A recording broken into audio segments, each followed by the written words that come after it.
Di mo maintindihan at di mo malaman kung saan ka tutungo.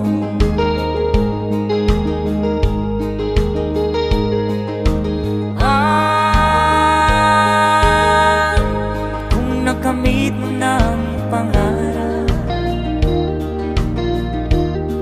di pa rin nasiyahan, nais mo'y madagdagan, limot mo na ang iyong pinagmulan.